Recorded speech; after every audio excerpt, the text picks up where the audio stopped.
Quick question. Between the ages of 20 and 30, one man built an empire stretching from Greece to India, Macedonia, Egypt, Persia, Babylon, all the way to the edge of the known world at the time. He never lost a single major battle. Not one. You'd assume an empire built by a genuinely undefeated military genius would last, right? Outlive him by generations at least. Maybe centuries, like Rome managed. It didn't survive him by more than about 2 decades in any recognizable form. And the reason isn't some rival empire that finally beat him in battle. He never lost that battle. The reason is considerably more embarrassing, and it involves an extremely poor decision made on what was, quite literally, his deathbed. This is why the largest empire the ancient world had ever seen fell apart almost immediately after the one guy holding it together stopped breathing. Historically, facts. The Conquest. Let's establish the scale of the problem first, because you genuinely cannot understand how catastrophic the collapse was without understanding how absurd the conquest itself was. In 336 BC, Alexander inherits the throne of Macedonia at 20 years old, after his father Philip II gets assassinated at his own daughter's wedding, which is already a wild way to start a reign, but we'll save that story for another day. Philip had already built Macedonia into a serious military power and unified most of Greece under Macedonian influence. So Alexander doesn't start from nothing. He starts from a genuinely strong position and then proceeds to do something almost nobody in history manages. He doesn't just maintain what he inherited, he immediately goes significantly bigger. By 334 BC, barely 2 years into his reign, he crosses into Asia Minor to take on the Persian Empire, which is, and I need you to appreciate this, the single largest and wealthiest empire that had ever existed up to that point. Persia isn't some regional power. Persia is the undisputed heavyweight champion of the ancient world, stretching from Egypt to India already. Alexander beats them anyway, repeatedly. The Battle of Issus, the Battle of Gaugamela, where he's reportedly outnumbered by a significant margin and wins so decisively that the Persian king Darius III straight up abandons his own army and flees the battlefield, which is generally considered a bad sign for army morale. 331 BC, Babylon surrenders without a fight. Alexander is crowned king of Persia. He keeps going. Egypt, where the priests apparently declare him a literal living god, which, sure, why not at this point? Then further east, into what's now Afghanistan and Pakistan, fighting increasingly brutal campaigns through mountain terrain that modern militaries still consider a nightmare. By 326 BC, he's in India, fighting King Porus at the Battle of the Hydaspes, which he wins, though it's reportedly one of the toughest fights of his career. His troops at this point having been on continuous military campaign for 8 straight years, thousands of miles from home, having crossed deserts and mountain ranges and fought approximately every army put in front of them, finally do something reasonable. They refuse to go any further. Alexander, by most historical accounts, is furious about this. He apparently wanted to keep pushing into India.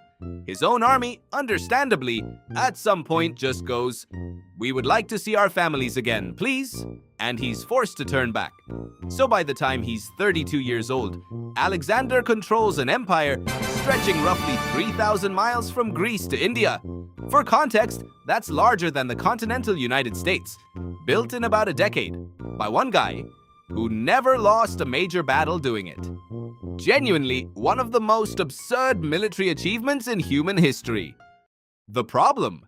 Here's where things go wrong, and it has nothing to do with anyone finally beating Alexander militarily, because, again, nobody ever did. In June of 323 BC, back in Babylon, Alexander gets sick. Historians still debate exactly what killed him. Everything from malaria to typhoid fever to, and this is a genuinely popular modern theory, possibly being poisoned, though the poisoning theory is contested. What we do know is that over about a 12-day period, he goes from fine to dead, at 32 years old, with an empire spanning 3 continents and Crucially, no clear plan for what happens next.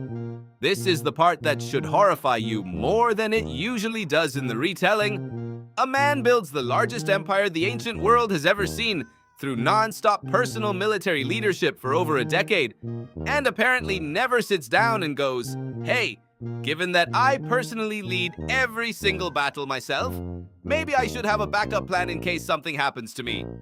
As Alexander is dying, his generals, understandably panicking, reportedly ask him the single most important question in the entire story: who should inherit the empire? His answer, according to multiple ancient sources, was something along the lines of, "to the strongest." That's it. That's the plan. The most powerful empire on the planet, and the succession plan is three words that are somehow both extremely metal and catastrophically unhelpful. To be fair to Alexander, dying of a sudden illness at 32 probably doesn't leave a ton of time for detailed estate planning. But to the strongest is not a succession plan. It's an invitation. Specifically, an invitation to every ambitious general in the room to personally interpret that sentence as referring to themselves. The generals. Alexander's generals, historically known as the Diadochi, which translates roughly to the successors, are not exactly a humble bunch. These are men who have spent over a decade personally leading troops through some of the most brutal military campaigns in history. They are not the type to hear "to the strongest" and think, "Well, clearly that's not me. Let's have a calm meeting about it."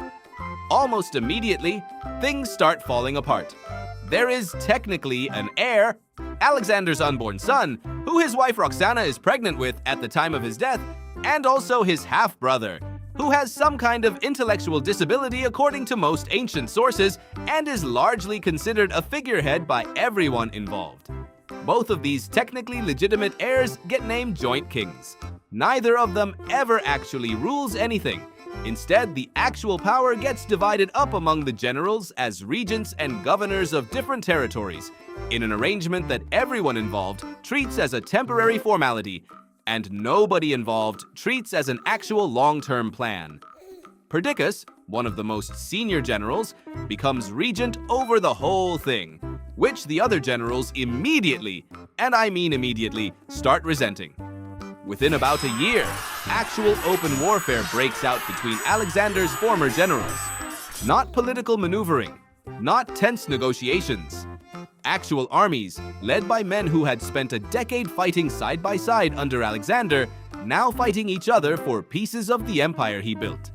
This is called the Wars of the Diadochi, and it is genuinely one of the most chaotic multi-decade power struggles in ancient history. Perdiccas gets assassinated by his own officers within a couple of years.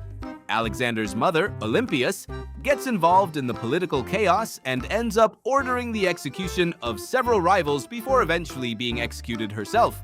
Roxana and Alexander's infant son, the technically legitimate heir to the entire empire, both get murdered years later on the orders of one of the competing generals, because an actual living heir is understandably extremely inconvenient for everyone currently carving up the empire for themselves. Genuinely, if you remove the historical context and just describe this as a plot, people would say it's too dark and convoluted for a prestige TV drama. The collapse. By around 301 BC, roughly 22 years after Alexander's death, the fighting has more or less shaken out into a few major stable chunks, run by whichever general managed to survive the constant betrayals and assassinations of the previous 2 decades. Ptolemy, one of Alexander's most capable generals, grabs Egypt early and, smartly, mostly just defends what he has instead of trying to conquer everyone else's territory too. His dynasty, the Ptolemaic kingdom, actually lasts for centuries, eventually ending with a fairly famous queen you may have heard of, named Cleopatra. Seleucus ends up controlling the largest chunk, a massive stretch of territory across the Middle East and into Central Asia, becoming the Seleucid Empire. Antigonus and his descendants eventually secure Macedonia itself, the original homeland, becoming the Antigonid dynasty. So instead of one unified empire spanning 3 continents, you now have 3, sometimes 4, separate Hellenistic kingdoms, all descended from pieces of Alexander's conquest, all run by former subordinates of the same guy, and all of them, at various points, fighting each other just as readily as they'd fight anyone else. The empire wasn't defeated by an outside enemy. It was carved into pieces by the very people Alexander trusted to run it, because he left behind absolutely no functional plan for what should happen after he was gone. The irony. Here's the part that I think is actually the most interesting piece of this entire story, and it doesn't get talked about nearly enough. Even though the political empire itself completely fell apart within about 2 decades, something else Alexander built proved significantly more durable than his actual government. Wherever he conquered, he founded cities, over 20 of them reportedly named Alexandria, spread Greek language, Greek art, Greek philosophy, and Greek governmental structures across an enormous stretch of the ancient world, blending it with Egyptian, Persian, and Central Asian cultures wherever it landed. This blended culture, historians now call it the Hellenistic period, ends up lasting for centuries after the political empire itself was long gone, shaping art, science, philosophy, and trade across the Mediterranean and Middle East, all the way up until the Roman Empire eventually absorbs most of these Hellenistic kingdoms one by one. So in a genuinely strange way, Alexander's actual government, the thing he spent a decade building through non-stop warfare, collapsed within 20 years. But the culture that spread alongside that government, almost as an afterthought to the military campaign itself, ended up outlasting the empire by literally centuries. Closing. So here's what actually gets me about this story. Once you step back from it, we tend to assume that building something enormous is the hard part. Get the empire, win the battles, conquer the territory, and the rest presumably takes care of itself. Alexander proved, in about as expensive and violent a way as possible, that building the thing was never actually the hard part for him. He was, by essentially every account, extraordinary at conquest. What he was catastrophically bad at was the significantly less glamorous, significantly less exciting question of what happens after you're not around to personally hold everything together anymore. To the strongest isn't a succession plan. It's a 3-word guarantee that every ambitious person around you is about to fight each other for the privilege of finding out who that actually means. And they did. For over 20 years.